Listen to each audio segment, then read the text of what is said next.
Fico bip bip, ouais ça vient de commencer. C'est les cités, ça prend pas la C. Wesh l'équipe, bon bah début de week-end, c'est parti pour une petite vidéo du vendredi. Bah qui commence cette petite vidéo du vendredi, on a Guide Besbar qui a annoncé la sortie d'un nouvel album en direct de son zénith. Et l'album il va s'appeler Ambition 2 et c'est disponible pour le 12 avril. Ensuite on a Dry qui a annoncé son retour et il n'y a pas que lui, il y a également Demon One. En gros Dry et Demon One ils sont de retour en tant qu'intouchables et ils vont sortir un tout dernier album. On peut voir que Dry il a dit: mon prochain et dernier album sera avec Demon One. 3 petits points. Intouchable ma clique. Le projet est en cours de finalisation. Restez branchés. Et on peut voir que c'est une photo de eux deux avec écrit Intouchable, clique pas. Et là en gros il annonce un tout dernier album et c'est le retour de Intouchable. Donc ouais, pour le coup ça me fait vraiment plaisir et j'ai hâte de pouvoir écouter ça. Par contre ça me fait pas plaisir du fait que c'est le dernier album. Ensuite il y a Caris qui a fait la deuxième partie de son concert à Bercy et lors de son concert il a annoncé un concert à la Défense Arena et ça va s'appeler Or Noir Final pour le 11 janvier 2025. Donc en gros, la partie finale du concert de Caris se passera l'année prochaine à la Défense Arena, t'as capté. Et en parlant justement du Bercy de Caris, il a invité Freeze Corleone sur scène et Kalash Criminel. Et je rappelle que Freeze Corleone justement, il avait eu des interdictions de concert, etc. Tu vois. Et là en gros, les fans, ils s'attendaient pas à voir Freeze sur scène. Et il y a également Sean, le manager de Freeze Corleone, qui a réagi par rapport au passage de Freeze Corleone lors du Bercy de Caris. On peut voir qu'il a dit: et Sola Licra, les juges greffent, qui signent leur verdict par X. Et tous les autres, regardez, on n'éteint pas le soleil. Juste un en, et voilà. SO les Africains du 9-3, Caris et Kalash Criminel. Respect les reilles. Et c'est par rapport à cette vidéo.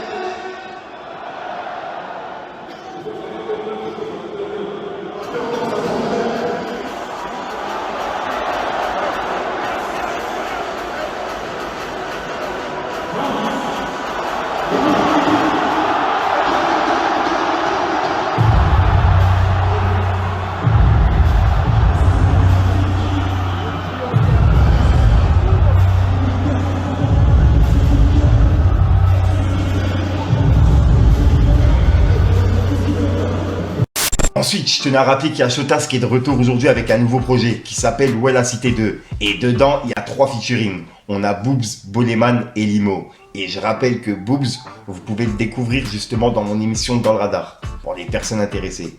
Ouais, et je tenais à rappeler qu'il y a justement le projet de Shotas qui est disponible sur les plateformes, qui s'appelle Où est la Cité 2. Ensuite, hier, je vous ai parlé d'Aya Nakamura, qui a été sélectionnée pour ouvrir les Jeux Olympiques. Et en gros, elle va faire l'ouverture sous du Edith Piaf.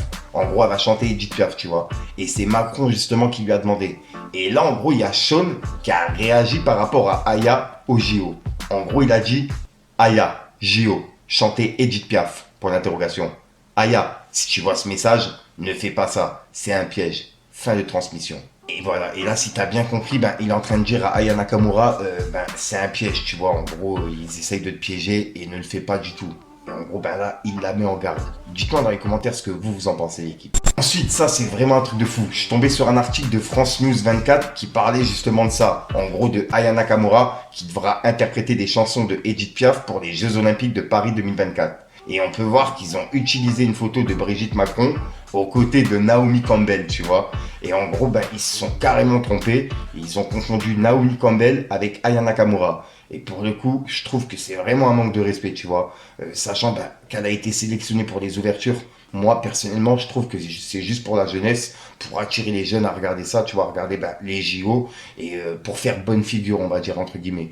Mais personnellement, voilà quoi. Moi... Pour Aya Nakamura, personnellement, je suis un peu du même côté que Sean, tu vois. Pour moi, c'est un piège. Dites-moi vous ce que vous en pensez, l'équipe. Mais ouais, je le répète, la politique et le rap, entre guillemets, malgré que c'est pas du rap qu'a fait, tu vois, Aya Nakamura. Mais bon, ça reste dans le milieu, comment dire, urbain, tu vois. Voilà, bref, pour moi, Les deux, ils vont pas ensemble, la politique et tout ça. Dites-moi ce que vous en pensez, l'équipe. Ensuite, il y a Kobalade et Taiga qui étaient hier ensemble à Paris, hier soir. Et il y a des vidéos justement qui sont en train de tourner sur les réseaux. Après, je sais pas s'il y a un featuring entre les deux, mais bon, pour le coup, il n'y a pas des vidéos qui traînent comme ça, tu vois. Je pense qu'il y a un truc qui devrait arriver. Dites-moi vous ce que vous en pensez, l'équipe. Mais ouais, ça serait vraiment un truc de fou. Kobalade et Taiga.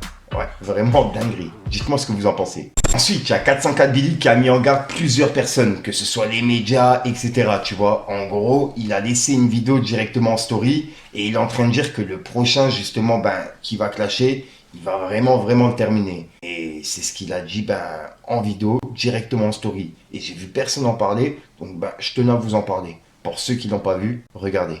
Petit message du 4, ça fait toujours plaisir. Comme je l'ai dit dans Title Shot, et vous savez que je parle pas pour rien, je vous l'ai montré, je ne parle pas pour rien. J'ai dit personne n'a le totem. Dans Title Shot, j'ai dit personne n'a le totem. C'est-à-dire, peu importe d'où tu viens, qui tu es, tu traînes avec qui, ceci, cela, je peux attaquer tout le monde. Ne vous dites pas, oh le 4 va pas m'attaquer, je sais pas quoi. Celui qui respire mal, je l'éteins. Et encore pire, là je serai encore moins gentil. Le prochain, et regardez ce que je vous dis, je parle sérieusement, le prochain il va aller en dépression. Et ceux qui vont dire, ouais, il se prend pour qui, ça y est, maintenant il se prend pour... Fermez vos narines, fermez vos narines. Le prochain qui respire mal, je l'envoie en dépression. Voilà. Voilà, c'était mon petit message du jour, les gars. Ensuite, on a Balo qui a passé un coup de gueule sur ses réseaux. Et pour le coup, je tenais vraiment à vous en parler. Et c'est par rapport à cette fois-ci le hip-hop, tu vois. Et quand je dis hip-hop, il y a aussi la danse qui rentre en compte. Et en gros, là, c'est par rapport au crump, tu vois. Il y a une loi qui veut passer justement sur la danse en général et le hip-hop en plus de ça, tu vois. Et en gros, il faudra avoir un diplôme pour justement faire des cours de danse aux gens, tu vois. Et Balo, du coup, il n'est pas d'accord avec ça, puisqu'en plus de ça, le diplôme, il vaut plus de 5 000 € pour pouvoir justement avoir ce diplôme.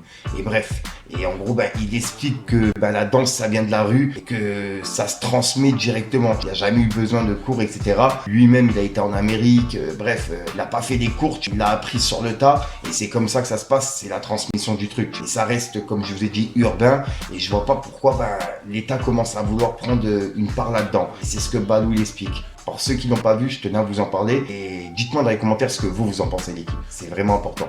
Regardez. Il se passe une dinguerie dans le monde du hip-hop. Reste jusqu'à la fin et partage au maximum. C'est important, on a besoin de vous. Alors quand je dis hip-hop, tu penses tout de suite à rap, etc. Non, le hip-hop, c'est plus vaste. Il y a la danse dans le hip-hop, il y a les DJ, il y a les graphes, il y a le rap, il y a plein de choses. Et là, on va parler de la danse. Donc écoute bien. Il y a l'État qui est en train d'essayer de passer une loi, la loi 1149, qui interdit aux gens de donner des cours de danse, d'être prof de danse, si tu n'as pas un diplôme d'État qui coûte 5 000 € à passer. Donc là, si tu n'as pas capté, c'est-à-dire que moi, par exemple, j'étais danseur avant, j'étais un crumper. J'ai appris le crump à Los Angeles. J'étais l'un des premiers crumpers en France, le premier à faire des événements. Si je voulais donner des cours, il aurait fallu que j'ai un diplôme d'État. Et si j'ai pas ce diplôme et je donne des cours dans une salle, je risque jusqu'à 15 000 € d'amende. On est où si c'est pas de l'appropriation culturelle? Qu'est-ce qui se passe? À quel moment un mec qui apprend le hip-hop, le break, le smurf, le lock, tout ce que tu veux, il a besoin d'un diplôme pour prouver qu'il est prof? Non, dans le monde du hip-hop, la danse, ça se transmet par génération. On sait qui sont les big homies, qui sont les grands, qui sont les plus petits. On sait, ça se transmet comme ça. On veut un cours parce qu'on aime le style de la personne, on a envie d'apprendre de lui. Moi, je vais donner grave des cours dans ma vie. Et là, je me dis, aujourd'hui, on force les gens à prendre un diplôme. Mais on est où? C'est plus du tout l'âme du hip-hop. Et là, c'est clairement de l'appropriation, essayer de récupérer un truc pour faire de l'oseille. Et qui va décider un diplôme de crump? C'est quoi? Tu vas me donner quoi comme diplôme? Je suis l'un des premiers crumpers. Qui va me juger que je peux apprendre le crump? Hein? Qui va juger, je sais pas, je dis une connerie, Ty-Eyes, bon c'est encore du crump, mais qui va juger, je sais pas, les Twins qui peuvent apprendre leur style de new style qu'ils ont créé eux-mêmes. Voilà, je prends quelqu'un de connu. Mais c'est n'importe quoi, c'est une dinguerie. Donc je vais vous mettre les Insta, les comptes à suivre, etc. qui parlent bien du sujet parce qu'ils rentrent encore plus en profondeur. Allez checker, on est ensemble, désolé j'étais très émotionnel, on est ensemble, c'est Balou. Donc voilà l'équipe, c'est tout pour cette petite vidéo actu. Dites-moi vous ce que vous en pensez dans les commentaires et n'hésitez pas à mettre un petit pouce bleu pour soutenir le référencement. Et si jamais vous n'êtes pas abonné, je vous invite à activer la petite cloche l'équipe. Alex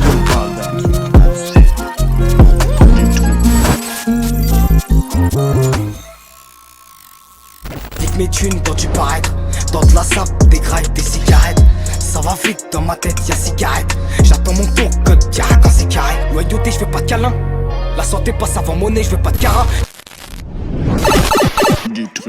Donc voilà l'équipe, ouais, j'ai pas train de foutre trop longtemps. Cette vidéo à mon avis vous allez la revoir dans plusieurs fins d'outro, tu vois, en gros dans plusieurs fins de vidéo. Puisque bref t'as capté, je t'ai déjà expliqué. Je t'ai déjà sorti pour sortir une nouvelle vidéo et une nouvelle exclue. Ouah, j'avais plus d'air, la dinguerie, presque je tombe à terre. C'est game. Cocaïne en boule comme des falafellas. Elle fait la meuf sans faille mais c'est v'là la folle. Après une bécane et guette la rafale. Un Kimbo de pétard, je suis leur encroche. Ni Zepek ni Tony pour moi ne sont des exemples. Il me rend solitaire, trahi avec le nez dans la planche. Mes seuls alliés resteront mes frères et mon fer à la hanche. Si pas dans le chargeur, la 7ème est déjà dans la chambre. Libré sous la veste, 12 de cagoulés dans la caisse. Qui t'attend en bas de ton adresse, ces bressons dans la pièce. Évidemment, ben oui ça va. C'est pour maman les euros, le 24 carats font payer la putain de tarasse et je Mon t'es descendu, t'as pas gratté un centime. C'est la guerre, tu fais dans l'incendie. J'ai pire qu'un schlass dans le jean.